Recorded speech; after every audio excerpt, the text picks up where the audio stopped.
uncertainty in the top corner. This gentleman actually took a drone video just after impact, and this little section of dry ground in the top of this photo is this neighborhood. Right in effectively ground zero. And then between the Holiday Inn and Seattle neighborhood out west is where those two got spit in a hurricane. They are still alive and well and traveling about. I do want to mention that we do have some resources available beyond what you'll hear tonight. The city of Galveston does have a wildlife page. It is absolutely worth digging through if you haven't done so yet. You can scan the QR code, you can Google Galveston Wildlife Resources and learn all kinds of exciting things like, did you know that we have alligators on the beach? Would you like to know why? We're not discussing that tonight. Look at the way. The Galveston Humane Society now has a coyote information page. If you go to our website and when you're done donating or looking for a dog to adopt, you can go to our resources page and you can get all kinds of information. You can get a general information handout that basically, it goes over the basics about what these animals are, what to expect with them. Hazing guidelines. What do you do beyond just tell the coyote to go away and show him your cell phone in a threatening manner? It really is a little bit more involved than just hanging out showing him your cell phone. And so please go through these, as well as why in the world would one of these animals want to actually hang out in your backyard? Do you have any idea how to go through your yard, your property, and determine what might be attracting those animals into your property? We've got that information available to you, so please check that out if you see one. We're going to go through a whole bunch of publicly submitted dots and the information that connects with them. This is how we get that. The Galveston's GIS page allows you to go pull out your supercomputer from your pocket, ping their location, and tell us what that animal is doing. You don't have to like these animals in any fashion to submit it. And for those who might be in this room or watching this later, and you don't like these animals, you have had something you would consider to be a negative encounter, I would urge you even more so to share that information. This is what we get with it. Now, not only do we get these dots, we got all of these dots in 2021 when we launched this program. And there's quite a few of them. We found that utilizing this method got us a lot more information than forcing you to contact the police department, then rerouting you through animal control. You can make one of these reports faster than you can post on Facebook. In 22, we also got a few reports. In 23, we still got reports. We still have these critters here. This previous year, in 24, we also got some reports. But we don't just get the location data. This is where the public sightings and observations really come into play, is what was the animal doing when you saw it? Was it really just crossing the street? Was it biting a baby and stealing it out of a stroller? All right, well, those are two wildly separate categories, but there's got to be some stuff in between yanking babies out of a stroller and crossing the street. At the same token, because there is such a difference between crossing the street and yanking a baby out of a stroller, how do we categorize all of the stuff in the middle?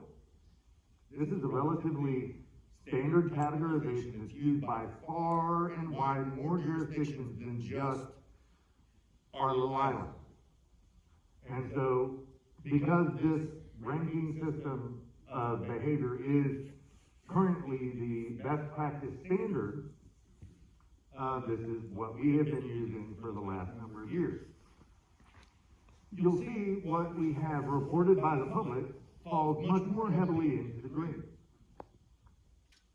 For those who don't like just looking at numbers and like pictures,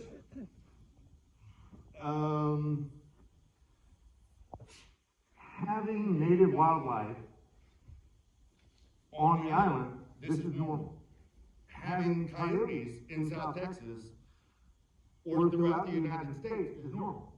And granted, this is Galveston, so just because we have coyotes with a fancy Galveston twist. We've got some of the fanciest coyotes around. But the fact that they're crossing the street is not a problem. Having coyotes, period, is not a problem. Having coyotes displaying behavior that falls into the wrong category, that are too brazen, that are actually exhibiting behavior that is a threat to the safety of the public, that is a problem.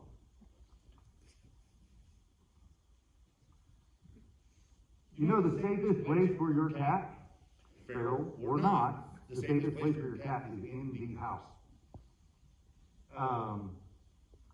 If your cat is missing, dear Holy Lord, please come to the shelter and put your eyes and check for your cat.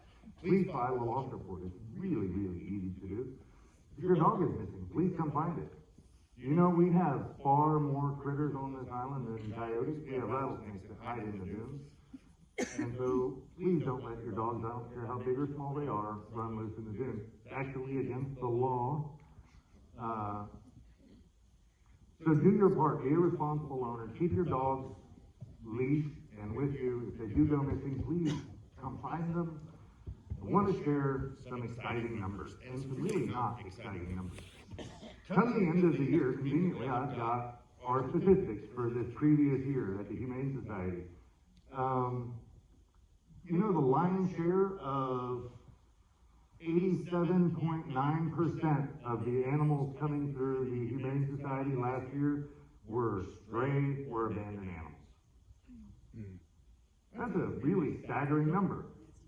To look at the amount of cats alone that have come through the shelter, either through the trap neuter release program or simply as strays, those are staggering intake numbers.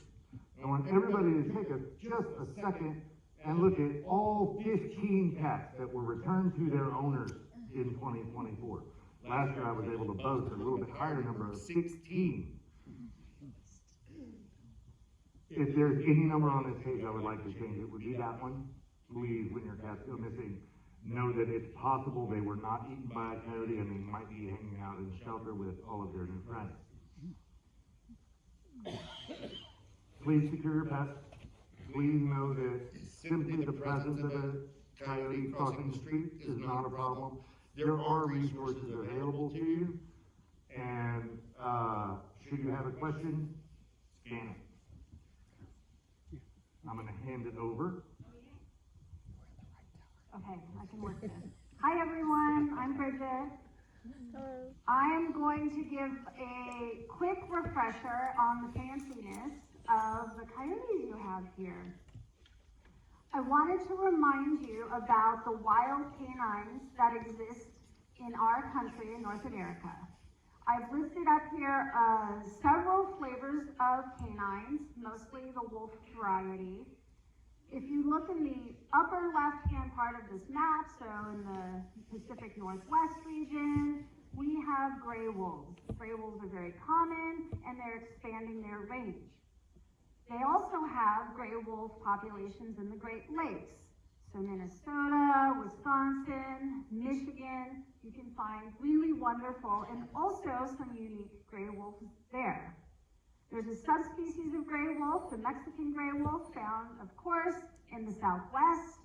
I know I put Alaska down here. It's a little bit detached, as it always is in these maps, but they have their own very healthy gray wolf population. But what we're really here today about is those red wolves.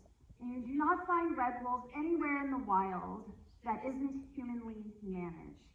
So we know that red wolves were declared extinct in the wild in 1980. That means for roughly the past 45 years, the only place you see them are in captive facilities under human care. They've been leading the captive breeding program to help prevent the extinction of red wolves, And when that population gets big enough, they get to release a few of them into North Carolina. That is what you see on this map. There's roughly at any point in time 20 animals, 20 red wolves in the wild. You're lucky if you see one. Hopefully you don't hit it with your car, as that is predominantly a big problem that they face, just like the animals here. That number is typically going down. Some years there's one litter born and everybody rejoices, has tears of joy that the population has reproduced, but they face another year of mortality. So I want you to understand that red wolves are not in the wild.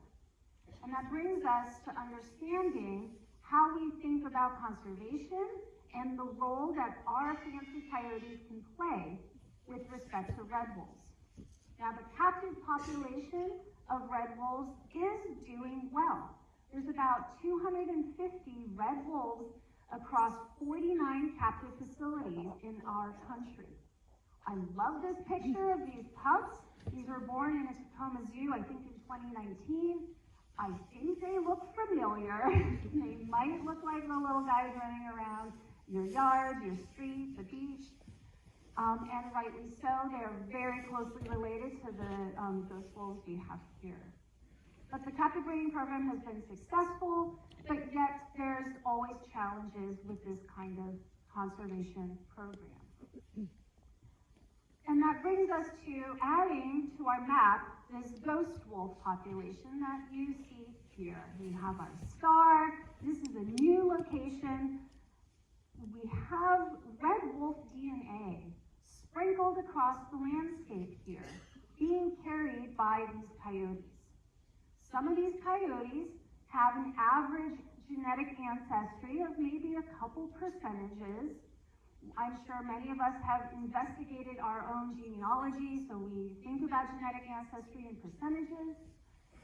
We might even come across animals, as we have pretty frequently, that have upwards of 70 or 80% red wolf DNA.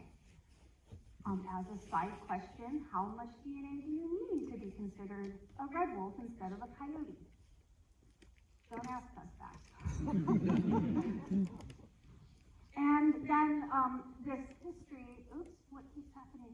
And then the history we all know of Ron's amazing set of photos. Again, this is the one that usually gets used in the media because it's beautiful and gorgeous, and it came across my email inbox a couple years ago. The striking feature is, again, the way these animals look. I've given you a reference image of a red wolf down in the lower left corner. This is a red wolf from the captive breeding program. Not only do the pups look familiar, but so do these adults. Because they're carrying this amount of red wolf DNA that we can detect, anywhere from even a few percentages up to 70, 80%, this red wolf DNA has to have come from somewhere, and we're referencing them as ghosts because we haven't seen animals, red wolf animals, on the landscape for 45 years. So there's some remnant of them floating around, and we're really trying to understand that history.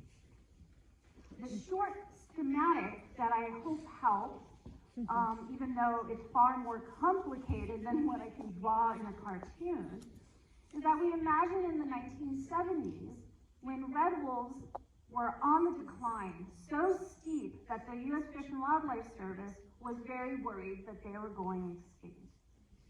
Now, as a red wolf, let's imagine each of us are red wolves, and there's only a handful of you left, and when it comes breeding season, you need to find a mate, and you prefer to mate with another red wolf.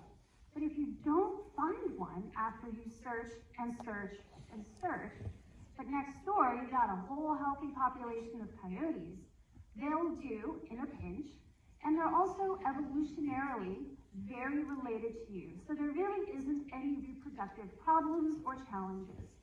Hence my little heart there between the red wolf and the coyote. They have a litter of a first-generation set of hybrid puppies. Each one of those puppies carries 50% red wolf genetic ancestry. Hence my little DNA strands. That's the one I care about. Now, those pups will most likely grow up with a coyote society because that red wolf will have very few opportunities to interact with other red wolves, so it ends up joining this coyote society. Those puppies, 50% red wolf DNA, grow up with coyotes and probably mate with them or other little pups like them when they sexually mature and continue to pass on that red wolf genetic ancestry through the generations. So we are capturing that signal when we look at these animals out here on Galveston Island. We sequence a little bit of DNA. We're like, yeah, we see you. Your red wolf DNA has been persisting over 45 years or longer. So this is my schematic, and we'll come back to this again later just to make sure that we talk about all the wonderful complexities of this relationship. What I'm going to do next is just interrupt my genetics version, hand over to Ron, and we'll come back to more genetic research updates.